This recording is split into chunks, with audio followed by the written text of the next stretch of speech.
Allahumma salli wa sallim ala sayyidina Muhammadin wa ala ali sayyidina Muhammad.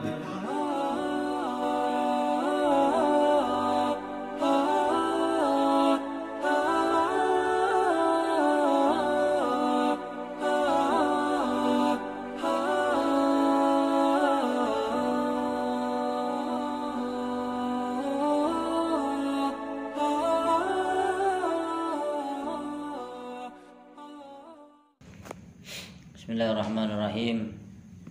Qala musannifu asyarihu rahimahullah ta'ala wa nafa'ana bi ulumihi fid dharaini amin.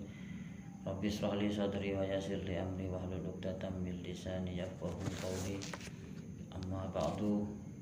Di sini saya akan menjawab pertanyaan dari para pemirsa yang telah masuk kepada kami. Yang pertama dari saudara Ainul Yakin tentang sholat Jumat, mau tanya tentang sholat Jumat. Ketika kita ketinggalan sholat Jumat, itu harus menambah kekurangan jumlah sholat Jumat, apa harus sholat zuhur? Jadi untuk menjawab pertanyaan Mas Ainul Yakin, orang yang ketinggalan sholat itu namanya makmum masbuk. Ada makmum, itu makmum muwafiq, ada makmum masbuk. Kalau makmum muwafiq itu makmum yang mendapati Fatihahnya imam. Jadi dia orang yang di belakang imam, itu namanya muwafiq. Dia itu tahu takbirnya imam dan tahu dia itu Fatihahnya imam. Ada yang namanya masbuk. Masbuk itu ada yang cuma tidak dia itu tidak mendapati Fatihahnya imam. Ada juga yang dia dapat 1 rakaat lalu dia datang, itu namanya masbuk juga. Meskipun dia itu dalam keadaan 4 rakaat misal kalau zuhur, kalau isya, dan dia datang waktu imam sudah membaca Fatihah, itu termasuk masbuk, katanya seperti itu. Yang muwafiq itu yang dia itu tahu bacaan imam Fatihah itu. Lah makmum masbuk itu dalam sholat Jumat itu bagaimana? Apakah sholatnya itu tetap sholat Jumat, dinamakan sholat Jumat, atau harus melakukan sholat zuhur? Di sini jawaban bermacam-macam dari pendapatnya ulama. Yang pertama, jawaban dari pendapatnya Imam Atha, Imam Tawasi, dan Imam Mujahid, juga dari Imam Makhul, mengatakan jika tidak mendapati khutbahnya imam maka tidak sah Jumatannya dan wajib zuhur. Kalau pendapatnya Imam Atha, Imam Tawasi, dan Imam Mujahid, Imam Makhul itu mengatakan ketika ada orang sholat Jumat, dia itu tidak mendapati khutbahnya imam. Jadi datang, imam sudah selesai khutbah, lalu iqomah. Orang yang datang tadi itu tidak tahu ketika imam baca khutbah atau tidak mendapati imam dalam keadaan khutbah, itu kata Imam Mujahid dan lain-lain tadi itu mengatakan dia tidak sah sholat Jumatnya dan dia wajib sholat zuhur. Jadi kalau pendapat ini mengatakan jadi dia datang itu harus bersamaan atau sebelum imam membaca khutbah, khotib membaca khutbah.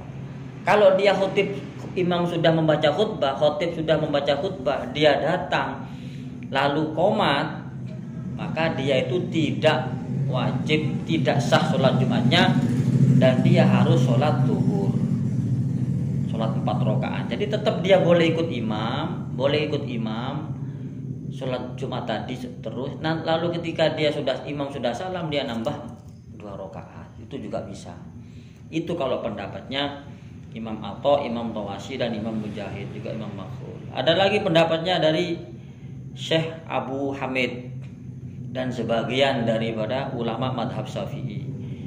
Itu mengatakan jika makmum tadi mendapati imam sebelum salam, maka masih terhitung Jumat. Ketika ada makmum telat, kok imam itu hampir tasyahud, mau tasyahud, dia masih dalam keadaan tasyahud, membaca tahiyat rakaat kedua, makmum datang, dia sholat bersama imam. Itu kata Imam Abu Hamid, Syekh Abu Hamid dan sebagian madhab Syafi'i itu mengatakan dia masih bisa melakukan, dia masih terhitung sholat Jumat. Masih terhitung sholat Jumat. Akan tetapi ada yang mengatakan lagi, tapi dia harus dengan jumlah 4 rakaat. Dia tetap sholatnya sholat Jumat, tapi dia harus 4 rakaat. Ketika imam tadi sudah tahiyat, makmum datang, dia langsung duduk ikut imam. Niatnya niat sholat Jumat, akan tetapi dia itu 4 rakaat. Karena dia sudah masuk waktu zuhur, bukan waktu Jumat lagi. Ada yang mengatakan begitu. Ada yang mengatakan dia harus sholat zuhur, tidak usah dia ikut sholat Jumat lalu rakaatnya 4, tidak usah. Ada yang mengatakan zuhur langsung, seperti itu. Bahkan pendapatnya Abu Hanifah atau Imam Hanafi itu mengatakan jika imam setelah tasyahud, terus imam itu lupa, ada yang kelupaan dan dia sujud sahwi, makmum datang ketika imam tadi sujud sahwi, itu kata Abu Hanifah masih terhitung Jumat. Tidak apa-apa, masih terhitung sholat Jumat.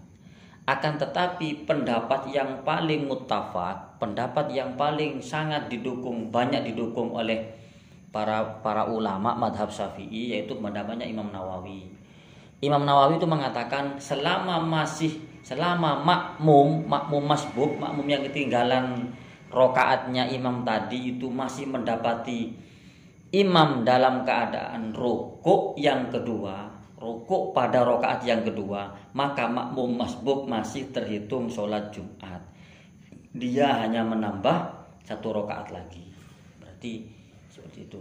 Begini, imam sholat dapat 1 rokaat, lalu dia berdiri, lalu imam tadi ruku. Lah imam tadi ruku ini ada makmum yang datang.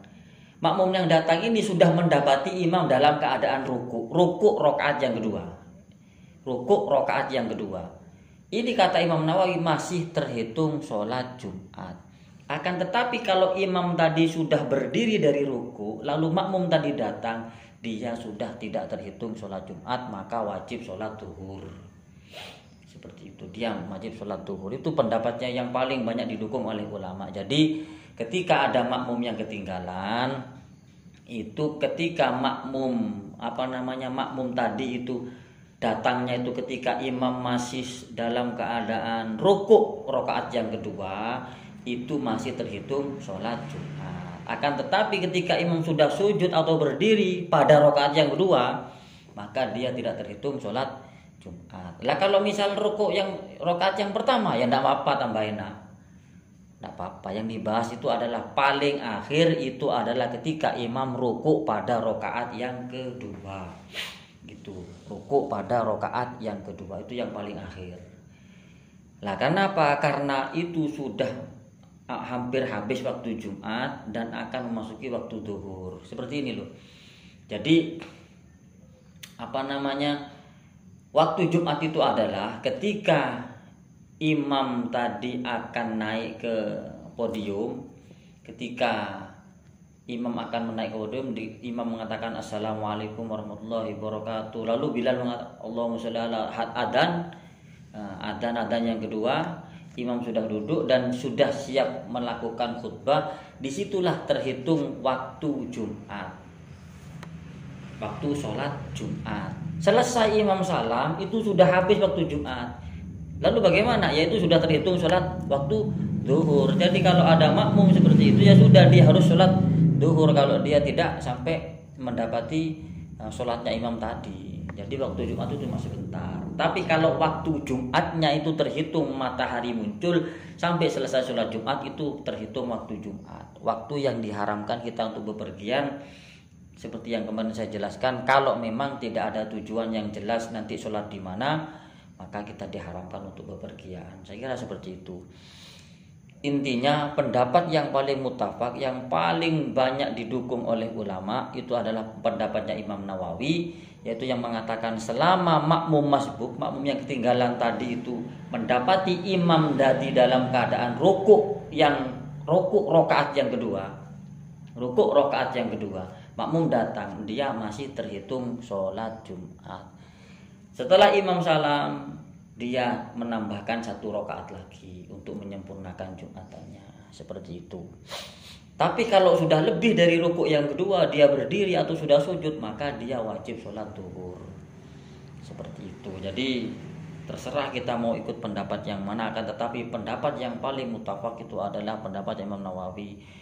Kalau pendapatnya Abu Hamid tadi itu mengatakan seperti itu, masih terhitung Jumat, tapi itu masih ada yang membantah. Ia terhitung Jumat, akan tetapi dia itu rakaatnya 4. Jadi imam masih tahiyat akhir, mau menjelang salam, makmum datang, sudah langsung duduk. Setelah itu imam salam, dia berdiri, tapi berdirinya itu menambah rakaat 4 rakaat. Niatnya ya niat Jumat. Ada yang mengatakan dia wajib niat zuhur. Masih banyak khilaf di sini, masih ada pertentangan. Tapi kalau pendapatnya Imam Nawawi banyak didukung oleh ulama. Jadi yang kuat adalah pendapatnya Imam Nawawi yang tadi. Saya kira seperti itu yang bisa saya yang jawaban untuk saudara Mas Ain tadi. Lalu ini ada pertanyaan dari Muhammad.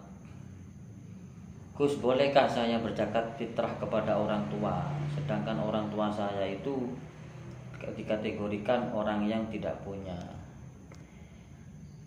Zakat fitrah kepada orang tua itu sebenarnya tidak boleh.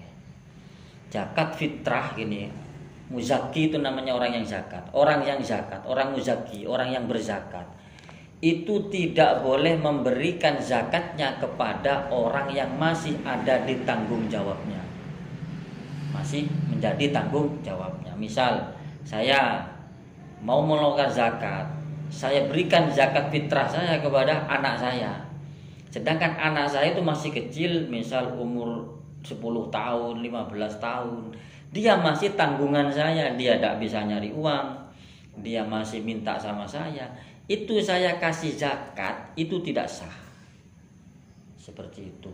Ketika saya memberikan kepada orang tua saya masih tanggungan saya, itu tidak sah.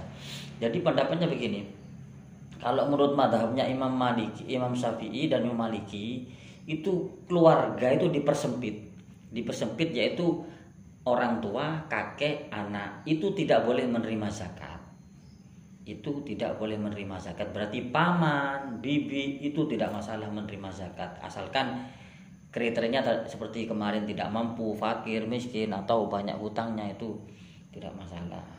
Tapi kalau menurut Imam Hambali dan Abu Hanifah itu mengatakan paman, bibi, kakek, bapak, anak itu tidak boleh menerima zakat. Jadi kita ambil madhabnya Imam Syafi'i saja. Jadi sampean punya paman yang tidak punya, yang kurang mampu, yang miskin, boleh diserahkan kepada paman atau bibi sampean, itu tidak masalah.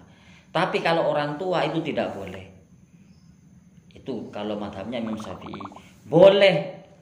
Boleh diberi zakat, itu diberikan kepada orang tua. Itu dalam kitab Majmu' karangannya Imam Nawawi mengatakan boleh orang tua kita itu diberi zakat fitrah, asalkan satu, orang tua kita itu bukan tanggung jawab kita, dan memberikan zakat fitrah tadi bukan atas nama fakir atau bukan atas nama orang miskin, bukan atas nama fakir miskin. Orang tua kita tidak mampu, lalu kita berikan itu kepada mereka, kita tidak boleh atas nama fakir miskin, karena kalau fakir miskin itu masih tanggung jawabnya anak, kalau anaknya memang mampu.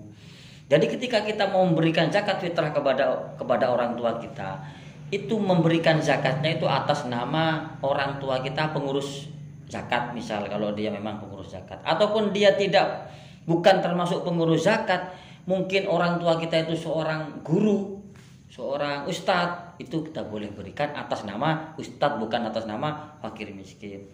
Ataupun orang tua kita itu bukan termasuk fakir miskin, bukan termasuk pengurus zakat, bukan juga termasuk ustadz atau yang orang yang mengajarkan ilmu agama, tapi dia itu orang yang terlilit hutang, orang yang banyak hutangnya, dengan catatan hutangnya tadi untuk dimakan, bukan untuk membeli barang, misal kredit sepeda, itu tidak boleh.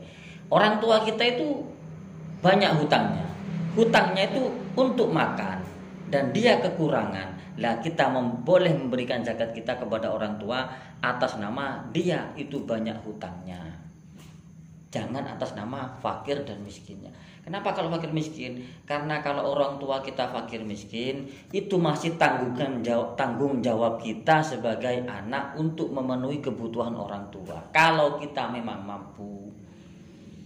Itu ya yang pertama. Loh, yang kedua, kalau orang tua kita itu sudah fakir, kita boleh memberikan zakat itu kepada orang tua kita kalau memang kebutuhan kita, kemampuan si anak tadi itu cuma bisa menghidupi, menafkahi anak dan anak istrinya dan cuma keluarganya. Misal dia punya anak 3, lalu dia punya istri, penghasilannya tadi itu cukup untuk menafkahi anak istrinya saja.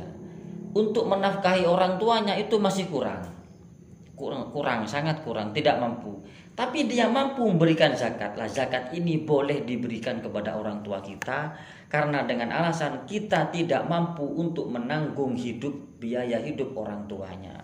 Karena dia dalam keadaan pas-pasan atau kekurangan, itu tidak masalah. Nah, saya kira seperti itu. Memang agak rumit. Jadi begini, intinya memberikan zakat kepada orang tua itu tidak boleh. Boleh asalkan kita memberikan zakat kepada orang tua bukan karena atas nama fakir atau miskin, akan tetapi atas nama orang yang banyak hutangnya. Orang tua kita banyak hutangnya itu untuk makan, untuk biaya makannya, maka kita boleh memberikan zakat kepada beliau. Ataupun orang tua kita tuh tidak punya hutang, tapi dia orang fakir miskin, anaknya itu buat makan itu pas-pasan untuk dia dan keluarganya saja. Untuk menanggung biaya hidup orang tua itu tidak mampu, dia kekurangan. Maka zakat kita boleh diberikan kepada orang tua kita asalkan orang tua kita termasuk dalam kategori fakir ataupun orang miskin. Tidak apa-apa. Tapi kalau anaknya tadi mampu, kerjanya enak, hartanya ya lumayan, berlebih-lebih dia untuk dimakan, memberikan zakat kepada orang tua atas nama fakir dan miskin itu tidak boleh. Loh, kenapa kok tidak boleh? Karena anak ini mampu untuk membiayai orang tua tadi masih menjadi tanggung jawab anak. Tanggung jawab anak. Saya kira seperti itu. Lalu bagaimana ketika kita memberikan zakat fitrah kita kepada anak kita? Apakah boleh? Tidak boleh. Boleh kita memberikan zakat fitrah kepada anak kita asalkan anak kita tadi itu sudah balik, sudah berkeluarga. Dan berkeluarga ini dia masih dalam keadaan kekurangan. Lah itu kita boleh memberikan itu. Kenapa? Karena anak yang sudah balik, yang sudah berkeluarga itu bukan lagi tanggung jawab orang tua. Lah kalau bukan tanggung jawab orang tua, dia sudah berumah tangga sendiri, akan tapi dia kekurangan, maka dia boleh diberikan zakat fitrah karena dia bukan tanggung jawabnya. Tapi kalau anaknya masih kecil atau masih balik tapi dia belum menikah, belum bisa cari uang, maka dia tidak boleh diberi zakat karena masih dalam tanggungan kita. Intinya begini, zakat fitrah itu tidak boleh diberikan kepada orang yang menjadi tanggung jawab kita. Anak itu adalah tanggung jawab kita. Mampu tidak mampu, kita punya ataupun tidak punya harta, anak adalah tanggung jawab kita. Kalau orang tua, kalau kita mampu untuk membiayai orang tua itu adalah tanggung jawab kita. Tapi kalau kita tidak mampu membiayai orang tua, kita pas-pasan buat makan anak istri saja sudah pas-pasan, tidak sanggup untuk membiayai hidup orang tua, maka orang tua tadi bukan tanggung jawab anak. Kalau bukan tanggung jawab anak karena dia tidak mampu, maka zakatnya boleh diberikan kepada orang tua. Nah, saya kira seperti itu yang bisa saya sampaikan. Nah, ukuran zakat fitrah itu bagaimana? Ukuran zakat fitrah itu bukan berarti dia itu punya harta banyak, bukan. Ataupun dia itu tidak punya harta, bukan.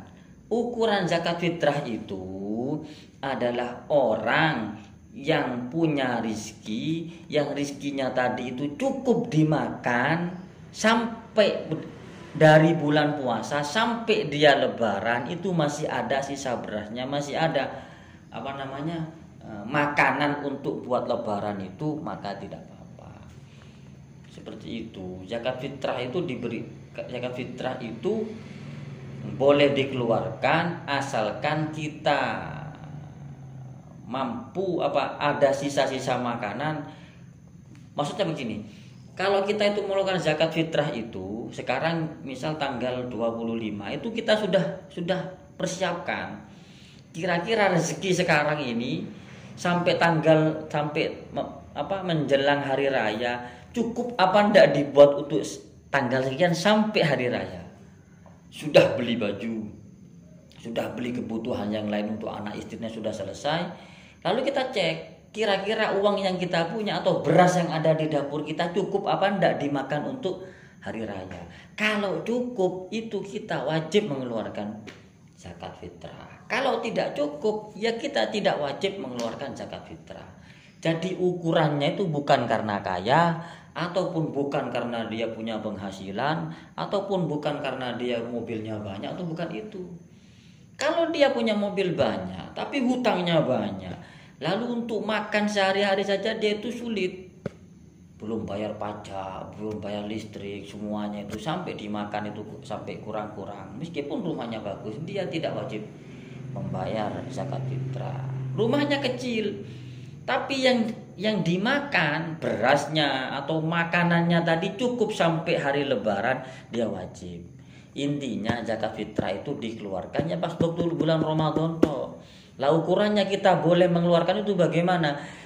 Makanan yang kita makan atau bahan pokok yang kita punya itu cukup dimakan sampai hari lebaran, hari raya, itu kita wajib. Kalau sampai hari raya tidak cukup, ya sudah, tidak usah wajib. Makanya kita diberi batas memberi zakat fitrah itu pada malam takbiran. Itu yang paling afdol, pada malam takbiran itu. Kenapa? Karena kan kita sudah tahu, wah ini ada berasnya tersisa semisal 25 kilo. 25 kilo ini kalau istrinya 1, anaknya 2, ini 1 bulan masih cukup. Nah, maka dia wajib. Nah, kalau pada malam takbiran tadi kok sisa berasnya itu cuma tinggal 3 kilo, uangnya sudah pas-pasan, dia sudah ada belanja, ada ini, ada itu, maka dia tidak wajib untuk melaksanakan zakat fitrah. Jadi bukan karena dia punya pekerjaan atau bukan karena dia apa, tapi untuk dimakan itu cukup apa tidak. Itu saya kira seperti itu. Lah kalau misal sekarang hidupnya numpang itu bagaimana? Misal dia masih sama orang tua ataupun dia masih masih ngontrak, itu bagaimana? Ya tetap kita lihat ketika dia itu makan, misal kita itu ditampung oleh saudara kita, hidup sama saudara kita, kira-kira itu dibuat makan sampai hari lebaran cukup apa enggak? Itu tok ukurannya. Ukurannya itu ketika dia makan cukup apa enggak digunakan sampai hari raya. Ukurannya siapa? Bukan orang tua, ya bukan ukuran kita. Kita punya uang berapa? Kira-kira kalau saya ngeluarin ini cukup apa enggak? Misal saya itu punya rumah sendiri, saya mandiri, apa uang saya ini cukup untuk sampai hari raya beli beras, beli ini, beli itu. Ukurannya seperti itu. Yang dia punya itu cukup apa enggak untuk kebutuhan nanti pada hari raya. Itu tuh sudah cukup ukurannya. Kita enggak usah pekerjaannya apa ataupun bagaimana, itu enggak usah. Yang penting kita itu ukurannya tadi adalah ketika itu dimakan untuk sampai hari raya itu cukup. Nah, saya kira seperti itu apa yang bisa saya sampaikan. Apabila kurang ada kejelasan, ya nanti kita bahas lagi. Ini ada pertanyaan, tetapi pertanyaan ini kalau dijawab di halayak umum saya kira tak etis dan takut disalahgunakan. Ada orang yang mengatakan, ada pemirsa yang tanya tapi tidak mau disebutkan namanya, Gus, bagaimana hukumnya ketika saya atau ada orang kawin lari tanpa disetujui orang tua, sah apa enggak pernikahannya? Ini jawaban ini sebenarnya ada di kitab. Akan tetapi dengan catatan tidak boleh difatwakan. Tidak boleh difatwakan itu bagaimana? Takutnya nanti disalahgunakan.